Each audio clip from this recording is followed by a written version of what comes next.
ગુજરાતમાં આમ તો દારૂબંધી છે, પણ શું કહેવું?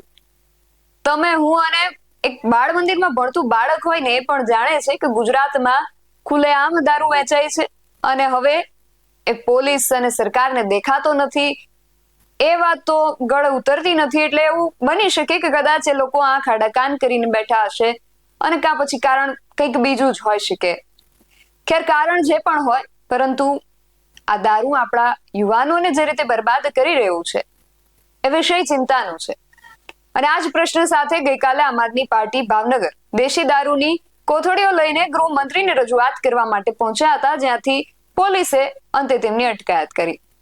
શું છે સમગ્ર વિગત જાણીએ અહેવાલમાં. જય હિન્દ, BSI TV ન્યૂઝ પર આપની સાથે હું છું નિધિ ગઢવી.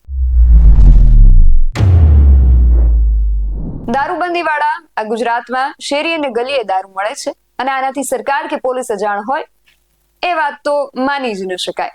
એટલે હવે પ્રશ્ન એ ઉઠે છે કે પોલીસ અને સરકાર અજાણ નથી, એમને જાણકારી છે જ, છતાં પ્રતિબંધિત દારૂ વેચવાની બુટલેગરો હિંમત કેવી રીતે કરે છે? શરમ આવી જોઈએ સરકાર અને પોલીસ બંનેને કે તમે એક પ્રતિબંધિત વસ્તુના વેચાણ પર રોક પણ નથી લગાવી શકતા.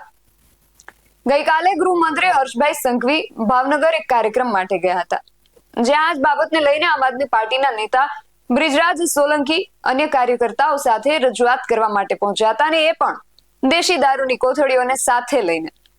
ત્યારે તેમને રજૂઆત કરવા દેવામાં ન આવી અને પોલીસે આ તમામની અટકાયત કરી હતી. આ બાબતે બ્રિજરાજ સોલંકીએ શું કહ્યું, પહેલા તે સાંભળીએ. જય હિન્દ દોસ્તો, હું બ્રિજરાજ સોલંકી, આમ આદમી પાર્ટી ગુજરાત પ્રદેશ યુવા પ્રમુખ.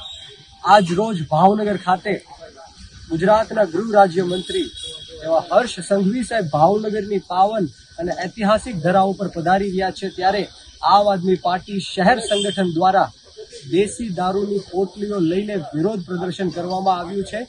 એટલા માટે કારણ કે ભાવનગરની અંદર જે કાયદા અને કાનૂનની સ્થિતિ કથળી રહી છે, દિવસે ને દિવસે દર 15 દિવસે એક હત્યા થઈ રહી છે, 15 દિવસે એક મહિલાનો બળાત્કાર થઈ રહ્યો છે, દિવસે ને દિવસે દર 15 દિવસે એક યુવાન આત્મહત્યા કરી રહ્યો છે, ત્યારે ભાવનગરની અંદર બિહાર અને યુપીની સ્થિતિ સર્જાઈ છે. ત્યારે ગૃહ રાજ્ય મંત્રી હર્ષ સંઘવી બિલકુલ નિષ્ફળ ગયા છે અને જે રીતના દારૂનું વેચાણ હોય, MD ડ્રગ્સનું વેચાણ હોય, અફીણ, ગાંજો, હિરોઈનનું વેચાણ હોય, યુવાનોને બરબાદ કરી રહ્યા છે, મહિલાઓને વિધવા, બાળકોને અનાર્થ બનાવી રહ્યા છે. ત્યારે અમારી ગૃહ રાજ્ય મંત્રી હર્ષ સંઘવીને એક જ માંગ છે કે ભાવનગરની અંદરથી નેક નામદાર મહારાજ કૃષ્ણકુમાર સિંહજીની આ પાવન ધરતી ઉપરથી દેશી દારૂ અને ડ્રગ્સ માફિયાને નેસ્ત નાબૂદ કરે અને ભાવનગરની જનતાને શાંતિપ્રિય રીતના પોતાનું જીવન જીવા દે, એવી જ અપીલ અને માંગ સાથે આજે આમ આદમી પાર્ટી વિરોધ પ્રદર્શન નોંધાવી રહી છે. આપણે અહીંયા સરકાર અને પોલીસ પર સવાલ ઉઠાવી રહ્યા છીએ અને આ બંનેને જોડતી એક સમાન કડી એટલે ગૃહ વિભાગ. કારણ કે પોલીસ ખાતું સરકારના ગૃહ વિભાગ હેઠળ આવે છે અને એટલા માટે જ આપ નેતા અને કાર્યકર્તાઓ આ બાબતની રજૂઆત કરવા હર્ષ સંઘવી પાસે પહોંચ્યા હતા. આ ઘટનાએ શહેરમાં દારૂ પર પ્રતિબંધનું અમલીકરણ, કાયદો અને વ્યવસ્થાની સ્થિતિ, આ બધા પર અનેક પ્રશ્નો તો ઉભા કર્યા છે અને આ પ્રશ્નો વર્ષોથી જેમના તેમજ ઉભા છે.